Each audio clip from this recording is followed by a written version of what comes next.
Je m'appelle Oumou Khayri Taw, je suis sage-femme d'État, échographiste. Je travaille à la Polyclinique Institut d'hygiène sociale de la Médina. Je suis membre du Bureau national des sages-femmes d'État du Sénégal.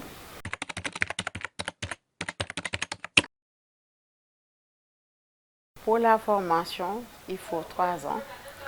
C'est un niveau, c'est Bac plus 3, un niveau de licence. Il faut 3 ans de formation après le bac pour être sage-femme. Et il faut que cette formation aussi soit soldée d'un diplôme d'État à la certification.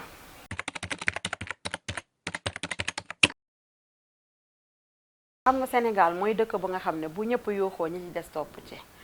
te sénégalais ci ñi ma ko sañ a wax ñeme na nettali lu mu fekkewul sénégalais ñeme na nettali lu mu fekkewul am na benn way bu ñuy woyal maanaam da ngay ne sage-femme yi la plupart dañuy gëdd seen malade yi dañu ñàkk kersa duñu communiquer accueil bi baaxul am na ñuy dem ba ci ne dina tiim malade bu am ay contraction ak ay douleur am sage-femme naan ko puusal ndax bi nga koy def neexoon na baat boobu mos naa dégg sunu présidente association des sages-femmes d'État du Sénégal madame Bigué Mbodj di laaj ndax nit mos naa fekke wala seede nit sage-femme di wax baat boobu parturiente Sénégal wërngal këpp ñi koy wër di wax ñëpp kenn ñemewu ci loxo yëxati loxoom dóor ko ci kaamin wala ci bible ak te diine goo mënti doon nga giñ ko te ragal yàlla rek a tax ne man mës naa fekke fu sage-femme di waxee baat bu ñaaw boobu doomu aadama loolu du waree fu sage-femme te sage-femme du doxee noonu comme j'aime le dire dans toute corporation il y a des brebis galeuses boo demee ci police bi idem ci gendarmerie bi idem mais tey dama am lu ma metti parce que Sénégal boo bëggee jël tey problème bi am barki démb Louga dal sunu collègue yi ñu bëgg a ŋànk loolu di sulli la nga xamante ne la leer nañu ñay nettali am na ñoo xam ne il raconte des histoires imaginaires yoo xam ne dunduñu ko mais dañ koy jéem a créer dans leur propre imagination juste que pour mën a participer ci cacophonie bi nga xam ne am na entre la population et les sages-femmes nous sommes là pour les femmes nous sommes là pour les familles. Si on abandonne notre famille, on abandonne nos ménages, nos parents, nos maris, nos enfants, pour satisfaire une autre maman qui est là avec ses douleurs ou gëm ni su yegsee ci sage-femme bi am li mu bëgg, nous n'allons pas faire de nos maternités un mouroir.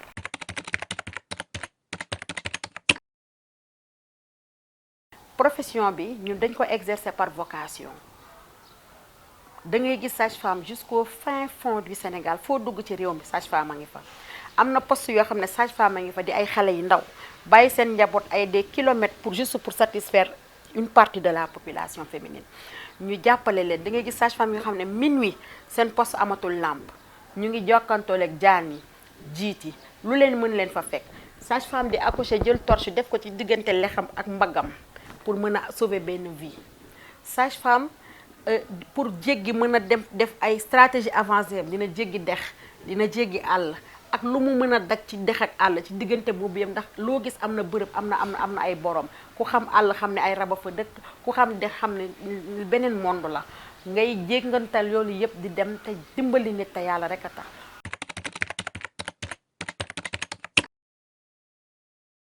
Des fois il faut ngeen di comprendre surtout jamono ji ñu toll nii da ngay gis accompagnant wala malade bu dugg ci hôpital xàmmewul sage-femme ak ku dul sage-femme la sage-femme couleur blouse am c'est la couleur rose beneen bi mooy ñun dafa am lu ñuy wax à la maternité période rush ak période creuse te jamono ji ku xool 2 ans yi ñu jóge ak Covid bi confinement yi fi jaar yëpp mu am ay effets secondaires ci femmes yi ci ménage yi xam ne ñun gëj nañu dund période creuse ci biir maternité yi benn ñaar temps nga dul am du ñàkk bañ communiquer stress bi sage-femme di àndal stress intérieur bi muy àndal parce que elle est là pour sauver 2 vies la vie du bébé et de la maman te benn nit ay ñëw mais nous sunu gis-gis mooy on veut sauver 2 vies xale bi juddu ci jàmm yaay ji imbi ci jàmm kon bu ñu xawee am boobu stress tuuti dinañ amu maîtrise naam gestu accompagnant ba wuyu ko mais temps de communiquer alors que yow 2 sages-femmes ngeen ci maternité yéen a ngi ci période riche bu metti amuloo temps wu communiquer. Il faut que malade yi ak accompagnant yi di ñu bàyyee loolu xel du ñàkk kersa des fois temps pour bind ordonnance génn jox ko accompagnant bi sax yow amuloo temps bi. di nga gis structure yoo xam ne elles amuñu temps bu ñuy dawee la parce que temps bi ngay génne pour jox ko doom joxe ordonnance am na lu mën a xew ci sa salle d'accouchement alors que yaa ngi am salle de travail boo xam ne avec 7 lits ou 10 lits bu rempli de femmes yoo xam ne ñu ngi en travail nga am ay 4 salles d'accouchement yoo xam ne salle yëpp ay 8 centimètres nga fa tëral ak ay dilatation complète ñi ne nekk ay phase expulsive alors que vous êtes 2 sages-femmes ci biir structure bi est-ce que yow am nga temps wu communiquer ak accompagnant soo génnee wax ak accompagnant bi kee pousse doomam mu am problème est-ce que yow doo encaissé waat pot cassé yi est-ce que kon ñun mënuñu wokkatu di tëgg tama parce que lu ñuy liggéey du machine ci ay baqen la ñuy liggéey mais bu malade ñëwee tey di accoucher ngay professeur agrégé wala ngay keneen te yàlla ne malade boobu du génn ak ruwam mënuñu ci dara da ngay gis ay sage-femme yuy décédé ci en couche am na fi ñaata sage-femme ñoo dee ci Covid bi déggoo ñu wax ci ñaata sage-femme la ñu agressé sage-femme bi ñu fi dooroon Ziguinchor kankurang bi fekk ko ci postam fëgg ko jaasi dégg nga ko ci wax ñaata sage-femme ñoo fi décédé y a une sage-femme yi boo xam ne y a pas longtemps en période Covid problème de place ak d'oxygénation lañ ko perdre te muy xale bu ndaw dégg nga ko ci wax ñun le problème c'est pas les sages-femmes le problème c'est pas la population le problème c'est le système c'est le ministère de tutelle c'est le gouvernement nit bu fiy metti da nga fay teg sa loxo ne foofu mooy metti loolu mooy problème bi mais du leneen.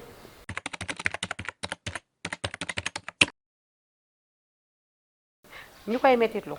kullu sage-femme yaa ngi koy mettitlu ndax nit ñëw di faju si yaakaar la rek muccul dafa metti waxuma la koy ñëw xam ne dafa ñëw pour mucc maanaam ki décédé en couche dafa metti ñuy masawaat waa këram moom Astou Sokhna di jaalewaat jëkkëram di jaale ay mbokkam di jaale yaayam parce que maternité bu doon sunu sago nit du fa wàññeekoo ndax du mouroir boo xoolee ci hôpital c'est la maternité le mooy coin bi nga xam ne c'est le coin rose bi nga xam ne maternité boo duggee hôpital jublu maternité moo gën a dal xel ngay jublu beneen service structure lu mu rëy maternité c'est le coin rose man ñi ma ko sañ a waxee bokk moo gën a dal xel ci hôpital benn ñaareel bi mooy neexuñu li dal Louga dañ koy mettitlu waaye nag du tax ñu taxaw ci kanamu askan bi wala ci kanamu Sénégal wala ci kanamu monde bi en tant que sage-femme di jéggalu wala di baalu ndax kii baalu dafay fekk dafa tooñ kii baalu dafay fekk nekkul ci dëgg ndax ñun ni ñu gisee parents yi waxee noonu la sénégalais yi attee mais nag comme dafa raxoon ci biir benn lynchage médiatique bu sew boo xam ne ñun comprendre nañ ko dañu jëlaat lépp teg ko ci loxo rabbi samawaati bi nga xam ne c'est le seul juge et le temps nous édifiera beneen bi mooy man li may wax yaa ma posé question mais man yaayu soxna Astou ak jëkkëram lay posé bii question di leen wax ni ndax ñoom xamoon nañu naam seen doom dafa war a nekk malade bu nga xam ne warul matu ndax njëkk nañ ko opérer déjà y a un utérus cicatriciel biñ ko joxee bi mu ñëwee ñu tee ko ci hôpital bi man question bi may posé yaay ji ak mbokk yi mooy ñu wax seen aqulaay taalaa ci li ma leen di laaj ndax ñoom xoojuñu dara jox seen doom mu naan ak ñaata yoon lañ ko def ndax jëluñu saafara jox ko soxna Astou mu naan bu dee yàlla rek la ñuy waxal ak ñaata yoon lañ ko def ndax décoction boobu prise de décoction boobu rek mën na créer contraction yu nga xamante ne mën na bañ a jouer ci col bi te contraction yooyu bu demee ba créer li ñuy wax hypercinésie mën na créer rupture utérine bi ñu doon éviter ba ni ko waruloo dugg ci mat benn loolu man boobu question laa la bu ñu tegee seen loxo ci kaamil ak seen ragal yàlla xalaat seen tërëyil bàmmeel tontu ma ci lii ne ma joxuñu ko saafara joxuñu ko dara mu naan ma mën a xam ni kon ñoom amuñu ci part de responsabilité waaye nag fii du ma ci wax ci cas bi parce que je pense que les responsabilités doivent être situées te dañ ko war a séddoo mais li ma gis ci cas bi mooy dóor doom làq doom parce que sunu ministre de tutelle muy monsieur Abdoulaye Diouf Sarr wax na ci benn émission buñ ko invité ci quartier général ni que malade bi mu yegsee gynécologue bi moo ko dalal wax bu gàtt la woon waaye wax bu am solo la. Et le gynécologue dans tout ça qui est chef de service qui dirige la garde mu supérieur sage-femme bi sage-femme dafa am fu compétence ay yem la sage-femme elle n'opère pas te gynécologue bi bu dee ma nga fa woon ñoom ñoo la gën a xam ni malade boobu du woon malade bu waroon toog bay matu kon à la présence d'un gynéco les sages-femmes sont là certes mais les décisions le dernier mot revient au gynécologue kon je pense que y a anguille sous roche à mon humble avis kon ma may ñaan sénégalais yi ñu maanu ci cas bi te jàppale sage-femme yi parce que ñoom ñoo ñu tax a jóg ñun dimbali jigéen ñi ak sénégalais yi ak population féminine bi surtout moo ñu tax a jóg mais juguñu ci di leen gaañ. beneen bi mooy bu dara amee nga ne bër ñëpp jël ñu bëgg ñu def agneau de sacrifice loolu moo ñu naqari. ndax barki démb yaa ngi gis ñu ngi décréter grève def lu ñuy wax maternité sans sage-femme waxuma sans accouchement de sans sage-femme loolu neexuñu ndax ku mu doon yow ñun juguñu pour di grève suñu yëkkatee suñu loxo yi prêter serment rey suñu bopp ci suñu formation ak suñuy stage ba compétence taxaw ñu xam nga lu ñu war ak suñu borom jaamu ji yàlla ci doomu aadama yi te loolu la ñu xam loolu la ñuy def mooy suñu quotidien tey ñu bank suñuy yoxo amaluñu njëriñ te gënaluñu mais defuñu ko ndax dee bi am defuñu ko parce que population bi génn nañ dañ ko def parce que li ñu gis mooy dañoo dóor doom làq doom lii moo metti corporation bi mais du leneen lii moo metti sunu présidente mais du leneen.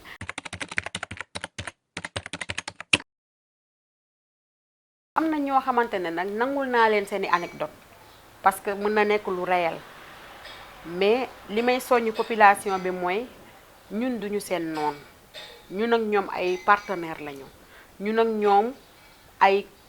xarit lañu kon dara warul dox suñu diggante ak ñoom ñun sage-femme ñoom population bi waruñu am barrière may ñaanaat population bi ñu indiwaat seen xel te jàppalewaat seen sœur yi seen yaay yi seen rakk yi seen mag yi nga xam ne tey ñooy incarner profession sage-femme fii ci Sénégal di ci dem ak vocation di leen wax ni naam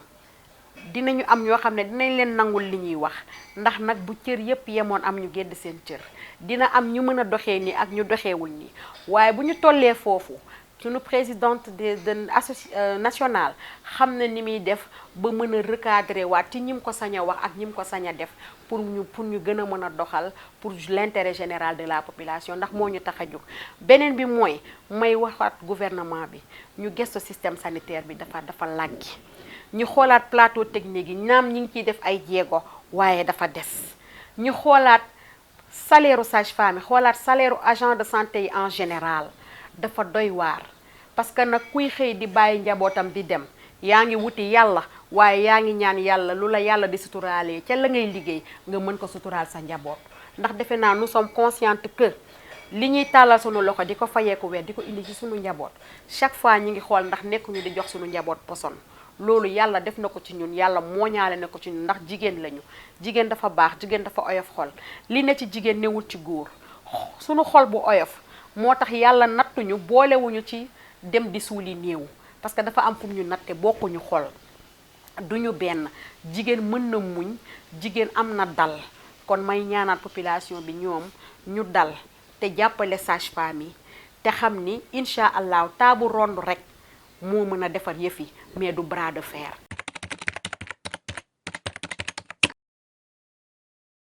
wootewaat jàmm di waxaat sama dëkk sama population que sage-femme du assassin du reykatu nit sage-femme faj moo ko tax a jóg sage-femme accompagner moo ko tax a jóg sage-femme dimbali moo ko tax a jóg donc may woowaat population bi rek ñu revenir à de meilleurs sentiments accompagner seen jigéenu sage-femme yi pour l'intérêt général de la population bi ñi may remercier mooy maa ngi commencé à la tête notre présidente de l'association nationale des sages-femmes d'État muy madame Bigué Bambodj qui est maîtresse sage-femme à l'hôpital de Dantec ku nekk xam ko ci xarañteem ci professionnalisme am ci respect patriote bi ñuy jàngal di ko inculquer ci ñun. ki ma ciy tegaan mooy sunu mag ñu baax ñi nga xam ne tey ñun sañuñu sax def lu ñaaw ndax elles nous ont balisé le chemin comme j'aime le dire. Je veux nommer bu ma limee dinaa juum maman Ndiolé Sey bi nekkoon polyclinique nga xam ne ñun référence la ci ñun, icône la ci ñun. ay ñoom tata Lari Sey ñooñu icône lañu, taaxaar ñooñu icône lañu, kenn mënu leen bàyyi ginnaaw. bu ñu waxee ay ñoom ta Mariam Sy Dieng ñi nga xam ne chaque fois ñu ngi ñuy guider dans le droit chemin. ñoom Ngone Ndoye madame Ngone Fall madame Ndoye du poste de santé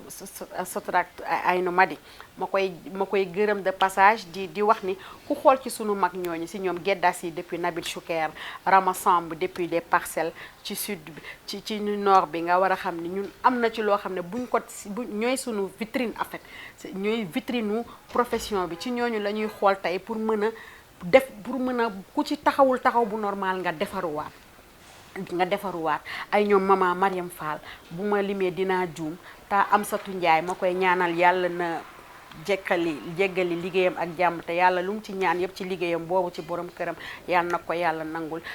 ñuy ay tàggaamu Mbodj depuis Saint-Louis ñuy ñu baax ñoo xam ne bu ñu limee rek dañuy juum. Donc man c'est ce que je dis, sage femme dafay wuyu turam. kii di sage femme xam ne jigéen ju yaru ngay wax, jigéen ju yërëm jigéenu wérul, jigéen ju yërëm jigéen en général. Merci beaucoup.